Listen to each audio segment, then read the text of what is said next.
ನಮಸ್ಕಾರ ಸ್ನೇಹಿತರೆ, ನನ್ನ ಯೂಟ್ಯೂಬ್ ಚಾನಲ್ ವೀಕ್ಷಕರಿಗೆ. ನಾನಿವತ್ತು ವಾಯುವ್ಯ ಕರ್ನಾಟಕ ರಸ್ತೆ ಸಾರಿಗೆ ಸಂಸ್ಥೆ ಹುಬ್ಬಳ್ಳಿ NWKSRTCಯಲ್ಲಿ ಚಾಲನವರ್ತಿ ಪರೀಕ್ಷೆ ನಡೀತಾ ಇದೆ.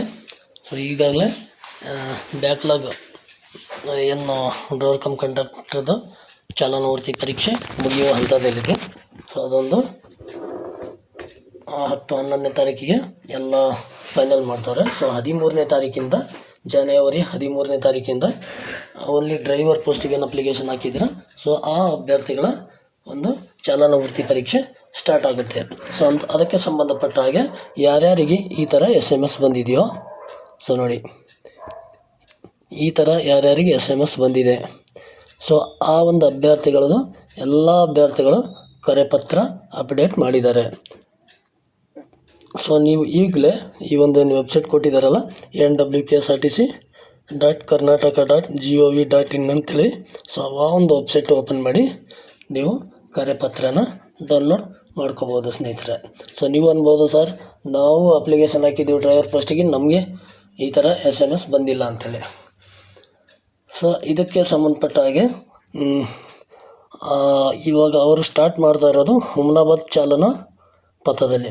ಹುಮ್ನಾಬಾದ್ ಚಾಲನಾ ಪಥ ಬಂದು ಹೈದರಾಬಾದ್ ಕರ್ನಾಟಕದ ಭಾಗದಲ್ಲಿದೆ. ಅದರಿಂದ ಹೈದರಾಬಾದ್ ಕರ್ನಾಟಕದ ಭಾಗದ ಅಭ್ಯರ್ಥಿಗಳು ಹತ್ತಿರ ಇರುವ ಒಂದು ಟ್ರ್ಯಾಕ್ ಆದ್ದರಿಂದ ಹೈದರಾಬಾದ್ ಕರ್ನಾಟಕದ ಭಾಗದ ಅಭ್ಯರ್ಥಿಗಳಿಗೆ ಫಸ್ಟಲ್ಲಿ ಈ ಚಾಲನವರ್ತಿ ಪರೀಕ್ಷೆ ಸ್ಟಾರ್ಟ್ ಮಾಡ್ತಾ ಇದ್ದಾರೆ. ಮುಂದಿನ ದಿನಗಳಲ್ಲಿ ಇನ್ನೊಂದು ಸ್ವಲ್ಪ ದಿನದಾಗ ಅಲ್ಲಿ ಹುಬ್ಬಳ್ಳಿ ಹತ್ರ ಇನ್ನೊಂದು ಟ್ರ್ಯಾಕ್ ರೆಡಿ ಮಾಡ್ತಾ ಇದ್ದಾರೆ.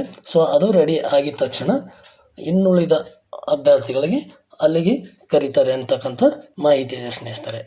ಅದರಿಂದ ಈ ಹೈದರಾಬಾದ್ ಕರ್ನಾಟಕದ ಭಾಗದ ಅಭ್ಯರ್ಥಿಗಳು ಯಾರ್ಯಾರಿದ್ದಾರೆ ಅವರಿಗೆಲ್ಲ ಈ ಒಂದು SMS ಕಳಿಸಿದ್ದಾರೆ. ಈ ಒಂದು SMS ಯಾರ್ಯಾರಿಗೆ ಬಂದಿದೆ ಅವ್ರದ್ದೆಲ್ಲ ಕರೆಪತ್ರ ಅಪ್ಡೇಟ್ ಮಾಡಿದ್ದಾರೆ. ಅದರಿಂದ ನೀವು ಈ ಒಂದು ವೆಬ್ಸೈಟ್ಗೆ ಹೋಗಿ ನಿಮ್ಮ ಕರೆಪತ್ರಗಳನ್ನ ನೀವು ಡೌನ್ಲೋಡ್ ಮಾಡ್ಕೋಬೋದು ಸ್ನೇಹಿತರೆ.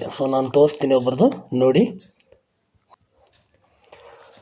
ನೀವು ನಿಮ್ಮದೊಂದು ಕ್ರೌಮ್ ಬ್ರೌಸರ್ ಯಾವುದಾದ್ರೆ ನೀವು ಓಪನ್ ಮಾಡ್ಕೋಬೋದು. ಕೆಲವೊಬ್ಬರು ಕೇಳ್ಬೋದು, ಸರ್ ಅದನ್ನು ಈ ಒಂದು ವೆಬ್ಸೈಟಿಗೆ ಕ್ಲಿಕ್ ಮಾಡಿದರೆ ಏನು ತೋರಿಸ್ತಾ ಇಲ್ಲ, ಓಪನ್ ಆಗ್ತಾಯಿಲ್ಲ, ನೀವು ಆ ಥರ ಹೇಳ್ತಾ ಇದ್ದಾರೆ, ಈ ಥರ ಹೇಳ್ತಾ ಇದ್ದೀರಂತ ಕೆಲವೊಬ್ಬರು ಕಮೆಂಟ್ ಮಾಡಿ ಹೇಳ್ತಾಯಿದ್ರು. ದಯವಿಟ್ಟು ನಿಮ್ಮ ಕೆಲವೊಂದು ಮೊಬೈಲ್ಗಳಲ್ಲಿ ಏನಾಗ್ತಾಯಿದೆ ಅಂದರೆ ನಿಮ್ಮದು ಸ್ಟೋರೇಜ್ ಇರುತ್ತೆ, ಇದು ಯಾವುದಿದು ವೆಬ್ಸೈಟ್ದು ಕೆಲವೊಂದು ಸ್ಟೋರೇಜ್ ಆಗಿರುತ್ತೆ. ಅಲ್ಲಿ ನೀವು ಒಳಗೆ ಸೆಟ್ಟಿಂಗಲ್ಲಿ ಹೋಗಿ ವೆಬ್ಸೈಟ್ ಇದರಲ್ಲಿ ಹೋಗಿ ಅದೆಲ್ಲ ಸ್ಟೋರೇಜ್ ಕ್ಲಿಯರ್ ಮಾಡಬೇಕಾಗುತ್ತೆ. ದಯವಿಟ್ಟು ಅದು ನಿಮಗೆ ಸ್ವಲ್ಪ ಕಷ್ಟನೇ ಆಗ್ಬೋದು. ಅದರಿಂದ ನೀವು ದಯವಿಟ್ಟು ನಿಮ್ಮದು ಹತ್ತಿರದ ಸೈಬರ್ ಸೆಂಟ್ರ್ಗಳಿಗೆ ಹೋಗಿ, ಇಲ್ಲಾಂದರೆ ನಿಮ್ಮದು ಯಾರ್ದಾನ ಫ್ರೆಂಡ್ಸ್ ಮೊಬೈಲಲ್ಲಿ ನೀವು ನಿಮ್ಮದು ಕರೆಪತ್ರನ ಡೌನ್ಲೋಡ್ ಮಾಡ್ಕೊಂಡು ನೋಡ್ಕೋಬೋದು ಸ್ನೇಹಿತರೆ. ನಿಮ್ಮದು ಯಾವುದೇ ಒಂದು ನಿಮ್ಮ ಕ್ರೋಮ್ ಬ್ರೌಸರ್ ಓಪನ್ ಮಾಡಿ ಮೊಬೈಲ್ ನಿಮಗೆಲ್ಲ ಗೊತ್ತಿರುವ ಹಾಗೆ. ನಾನು ಇದರಲ್ಲಿ ಓಪನ್ ಮಾಡ್ತೀನಿ ಡೈರೆಕ್ಟಾಗಿ.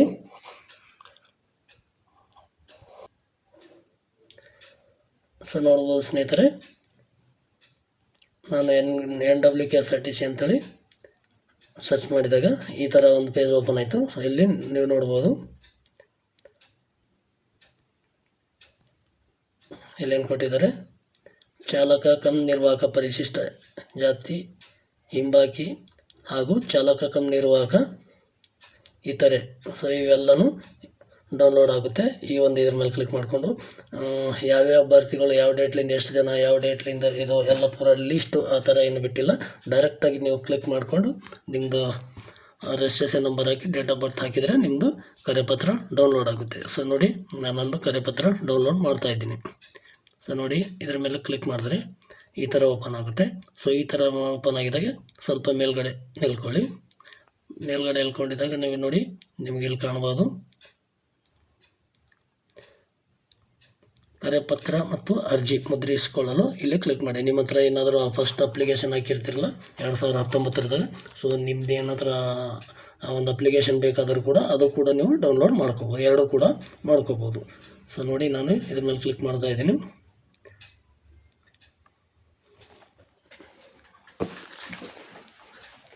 ಇದ್ರ ಮೇಲೆ ಕ್ಲಿಕ್ ಮಾಡಿದರೆ ನೋಡಿ ಸ್ನೇಹಿತರೆ, ಕೆಲವೊಂದಿಷ್ಟು ಸರ್ವರ್ ಡೌನ್ ಕೂಡ ಇರುತ್ತೆ. ಯಾಕಂದರೆ ಎಲ್ಲ ಅಭ್ಯರ್ಥಿಗಳು ಓಪನ್ ಮಾಡಿ ನೋಡ್ತಿರ್ತಾರೆ. ಕೆಲವೊಂದು ಸಲ ಸರ್ವರ್ ಡೌನ್ ಕೂಡ ಆಗ್ಬೋದು. ನೀವು ಬೇಕಾಗಿದ್ರೆ ಸ್ವಲ್ಪ ನಂತರ ಕೂಡ ಟ್ರೈ ಮಾಡ್ಬೋದು. ಸಾಯಂಕಾಲನೋ ನಾಳೆ ಬೆಳಗ್ಗೆನೋ ನೈಟೋ ಯಾವಾಗ ಬೇಕಾದ್ರೂ ನೀವು ಓಪನ್ ಮಾಡಿಕೊಂಡು ನೋಡ್ಕೋಬೋದು ಸ್ನೇಹಿತರೆ. ಸೊ ನೋಡಿ, ಈ ಥರ ಪೇಜ್ ಓಪನ್ ಆಗುತ್ತೆ. ಈ ಥರ ಪೇಜ್ ಓಪನ್ ಆಗಿದಾಗ ಸೊ ಇಲ್ಲಿ ನೋಂದಣಿ ಸಂಖ್ಯೆ ಅಂತೇಳಿ ಇದೆಯಲ್ಲ, ಸೊ ಇಲ್ಲಿ ನೀವು ನಿಮ್ಮದು ರಿಜಿಸ್ಟ್ರೇಷನ್ ನಂಬರ್ ಹಾಕಬೇಕಾಗುತ್ತೆ. ರಿಜಿಸ್ಟ್ರೇಷನ್ ನಂಬರ್ ಹಾಕಂದ್ರೆ ಬರೀ ಮುಂದಿನ ಅಂಕಿ ಇದೆಯಲ್ಲ ಅದು ಮಾತ್ರ ಹಾಕಬಾರ್ದು. ಸೊ NW ಅಂತ ಏನಿದೆಯಲ್ಲ ಅದೆಲ್ಲನೂ ಕೂಡ ಹಾಕಬೇಕಾಗುತ್ತೆ. ಸೊ ನೋಡಿ, ನಾನಿಲ್ಲಿ ಹಾಕ್ತೀನಿ NW445370. ಸೊ ಇದು ನೋಂದಣಿ ಸಂಖ್ಯೆ, ರಿಜಿಸ್ಟ್ರೇಷನ್ ನಂಬರ್ ಆಯಿತು. ಸೊ ಇಲ್ಲಿ ಡೇಟ್ ಆಫ್ ಬರ್ತ್ ಹಾಕೋದು. ಸೊ ಅವ್ರ ಡೇಟ್ ಆಫ್ ಬರ್ತ್ ಏನಿರುತ್ತೆ ಡೇಟ್ ಆಫ್ ಬರ್ತ್ ಹಾಕ್ಕೊಳ್ಳಿ. ಈ ಥರ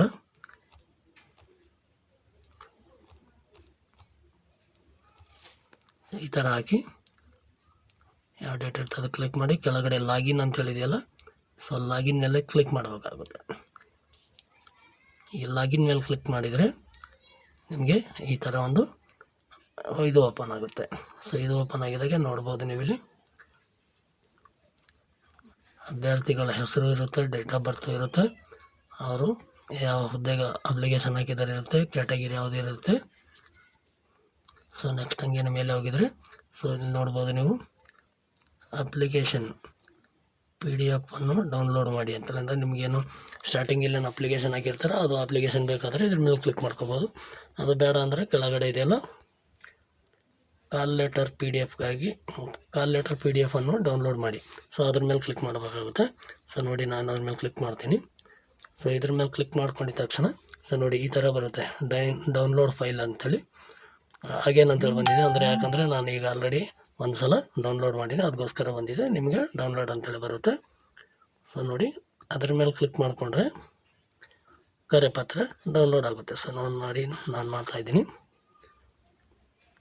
ಸೊ ನೋಡ್ಬೋದು ಸ್ನೇಹಿತರೆ, ಡೌನ್ಲೋಡ್ ಆಗಿದೆ.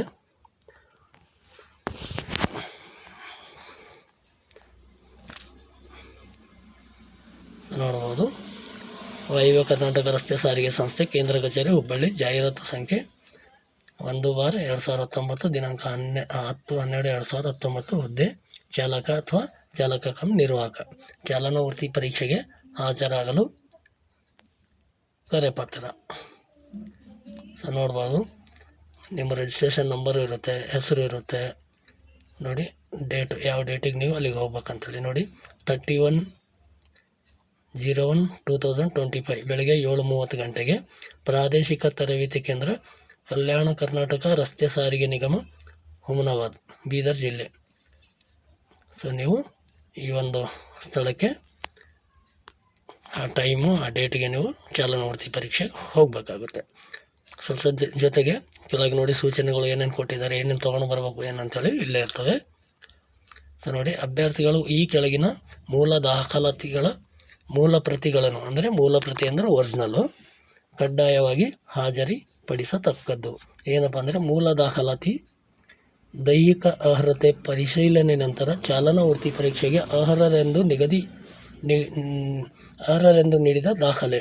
ಅಂದರೆ ನೀವೆಲ್ಲಿ ಹುಬ್ಬಳ್ಳಿಯಲ್ಲೇನು ವೆರಿಫಿಕೇಷನ್ಗೆ ಹೋಗಿದ್ರಲ್ಲ, ಡಾಕ್ಯುಮೆಂಟ್ ವೆರಿಫಿಕೇಷನ್ ಆಗಿದ್ಮೇಲೆ ಒಂದು ನಿಮ್ಗೆ ಸರ್ಟಿಫಿಕೇಟ್ ಕೊಟ್ರಲ್ಲ ಪಾಸ್ ಆಗಿದ್ದೀರ ಅಂಥೇಳಿ. ಸೊ ಅದು ಒಂದು ಸರ್ಟಿಫಿಕೇಟ್ ಒರಿಜಿನಲ್ ಬೇಕಾಗುತ್ತೆ. ಆಮೇಲೆ ಎರಡನೇದು ಚಾಲನಾ ಪರೀಕ್ಷೆ ದಿನಾಂಕದಂದು ಚಾಲ್ತಿಯಲ್ಲಿರುವ ಭಾರೀ ವಾಹನ ಚಾಲನೆ ಪರವಾನಗಿ, ಅಂದರೆ ನಿಮ್ಮ ಡ್ರೈವಿಂಗ್ ಲೈಸೆನ್ಸ್ ರಿನ್ಯೂವಲ್ ಏನಾರು ಇದ್ದರೆ ರಿನ್ಯೂವಲ್ ಮಾಡ್ಕೊಂಡು ಹೋಗಬೇಕಾಗುತ್ತೆ. ಸೊ ಯಾರ್ಯಾರಿಗೆ ರಿನ್ಯೂವಲ್ ಹತ್ತಿರ ಬಂದಿದೆ ಅವ್ರು ಇವಾಗಲೇ ಹೋಗಿ ರಿನ್ಯೂವಲ್ ಮಾಡಿಸ್ಕೊಳ್ಳಿ.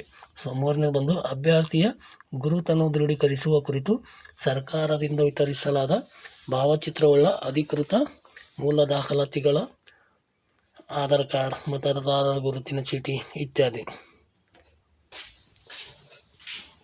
ಸೊ ಇಲ್ಲಿ ನೋಡ್ಬೋದು ನೀವು, ಮೂರನೇದು ನಿಮ್ಮದು ಯಾವುದಾನ ಒಂದು ID ಬೇಕಾಗುತ್ತೆ. ID ಅಂದರೆ ಬಂದುಬಿಟ್ಟು ನಿಮ್ಮ ಹತ್ರ ಆಧಾರ್ ಕಾರ್ಡ್ ಇದ್ದರೆ ಆಧಾರ್ ಕಾರ್ಡ್ ತೊಗೊಂಡು ಹೋಗ್ಬೋದು, ಇಲ್ಲಾಂದರೆ ವೋಟ್ರ್ ID ಇದ್ದರೆ ವೋಟ್ರ್ ID ತೊಗೊಂಡು ಹೋಗ್ಬೋದು, ಇಲ್ಲಾಂದರೆ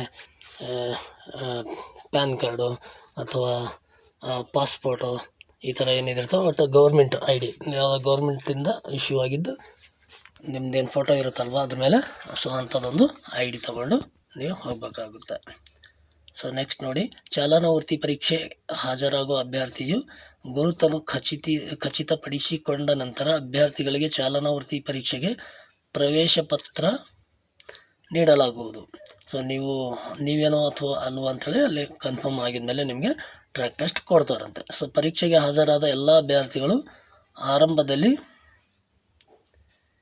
ನೀಡಲಾದ ಪ್ರವೇಶ ಪತ್ರವನ್ನು ತಮ್ಮ ಚಾಲನಾ ಪರೀಕ್ಷೆಯ ನಂತರ ಕಚೇರಿ ನಿಯಂತ್ರಣ ಕೊಠಡಿಗೆ ಹಿಂದಿರುಗಿಸಿ ತಮ್ಮ ಅಂಕಪಟ್ಟಿ ಪಡೆಯಬೇಕು. ನಿಮ್ಗೇನೊಂದು ಸರ್ಟಿಫಿಕೇಟ್ ಕೊಟ್ಟಿರ್ತಾರೆ ಅಲ್ಲಿ ಒಳಗೆ ಎಂಟ್ರಿ ಆಗಿದ್ಮೇಲೆ. ಸೊ ಅದೇಂದರೆ ನೀವು ಎಸ್ನಾಗ ಹೊಡೆದ ತಕ್ಷಣ ಸೈನ್ ಮಾಡಿಕೊಡ್ತಾರೆ. ನೆಕ್ಸ್ಟ್ ಅಲ್ಲಿಗೆ ಹೋಗಿ ಅಂತೇಳಿ ಕೊಟ್ಟಿರ್ತಾರೆ, ನಿಮಗೆಲ್ಲ ಗೊತ್ತಿರೋದೆ.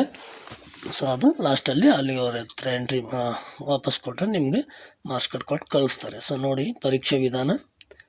ಚಾಲನಾ ಪರೀಕ್ಷೆಯು ಒಟ್ಟು 5 ಪರೀಕ್ಷೆಗಳನ್ನು ಪ್ರತಿ ಪರೀಕ್ಷೆ 2 ಬಾರಿ ಹೊಂದಿರುತ್ತದೆ. ಒಟ್ಟು 50 ಅಂಕ 2 ಹಂತದಲ್ಲಿ ನಡೆಯಲಿದೆ. ಸೊ ಇದೆಲ್ಲ ನಿಮ್ಗೆ ಗೊತ್ತಿರೋದೆ. ಎಸ್ ಅಲ್ಲಿ 3 ನಿಮಿಷ ಟೈಮ್ ಇರುತ್ತೆ, ಅದು 2 ಸಲ ಹೊಲಿಬೇಕು. ಎಸ್ ರಿವರ್ಸ್ ಪಾರ್ಕಿಂಗ್ ಎಲ್, ಅದು ಕೂಡ 2 ಇರುತ್ತೆ, 1 ನಿಮಿಷ ಟೈಮ್ ಇರುತ್ತೆ ಅದಕ್ಕೆ. ಅಪ್ ಪೀರಿಯಡಲ್ಲಿ ಅದು ಕೂಡ 2 ಇರುತ್ತೆ, ಅದಕ್ಕೆ ಯಾವುದೇ ಟೈಮ್ ಇರಲ್ಲ. ಇನ್ನೊಂದು 8, ಅದರಲ್ಲಿ ಕೂಡ 2 ಇರುತ್ತೆ, ಅದಕ್ಕೂ ಕೂಡ 1 ನಿಮಿಷ ಟೈಮ್ ಇರುತ್ತೆ. ಸೊ ಇಲ್ಲಿ ನೋಡ್ಬೋದು ನೀವು ಡೀಟೇಲಾಗಿ ಯಾವುದಕ್ಕೆ ಎಷ್ಟೆಷ್ಟು ಟೈಮ್ ಇದೆ, ಎಷ್ಟು ಅಂಕಗಳಿದ್ದಾವೆ ಇಲ್ಲಿ ನೋಡಿ, ಎಲ್ಲ ಟೈಮಿಂಗ್ ಕೊಟ್ಟಿದ್ದಿರ್ತಾರೆ. ನೀವು ಕನಿಷ್ಠ ಎಷ್ಟು ನಂಬರ್ ತೊಗೊಂಡ್ರೆ ಪಾಸ್ ಆಗ್ತೀರಾ ಅಂತೇಳಿ. ಸೊ ನೀವು ಇಲ್ಲಿ ನೋಡ್ಕೋಬೋದು ಸ್ನೇಹಿತರೆ. ಸೊ ಇದಾಗಿತ್ತು ಸ್ನೇಹಿತರೆ ಇವತ್ತಿನ ಈ ಒಂದು ಮಾಹಿತಿ. ಸೊ ಈ ಒಂದು ಮಾಹಿತಿ ನಿಮಗೆ ಇಷ್ಟ ಆಗಿದರೆ ಒಂದು ಲೈಕ್ ಮಾಡಿ, ಜೊತೆಗೆ ನೀವು ಯಾರ್ಯಾರು NWKSRTCಗೆ ಅಪ್ಲಿಕೇಶನ್ ಆಗಿದ್ದೀರ ಸೊ ಅಂಥ ಅಭ್ಯರ್ಥಿಗಳೆಲ್ಲ ಶೇರ್ ಮಾಡಿ ಅಂತ ಹೇಳುತ್ತಾ, ಸೊ ನನ್ನ ಚಾನಲ್ ಇನ್ನೂ ಯಾರ್ಯಾರು ಸಬ್ಸ್ಕ್ರೈಬ್ ಆಗಿಲ್ಲ ದಯವಿಟ್ಟು ಸಬ್ಸ್ಕ್ರೈಬ್ ಮಾಡ್ಕೊಳ್ಳಿ.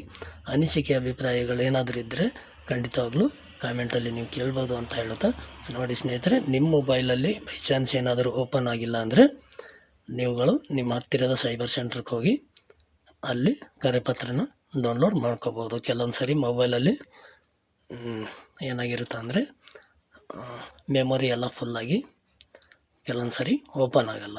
ಸೊ ಕೆಲವೊಬ್ರು ಕಾಮೆಂಟ್ ಮಾಡಿ ಕೇಳಿದರು ನನಗೆ, ಅದಕ್ಕೋಸ್ಕರ ನಾನು ಹೇಳ್ತಾ ಇದ್ದೀನಿ.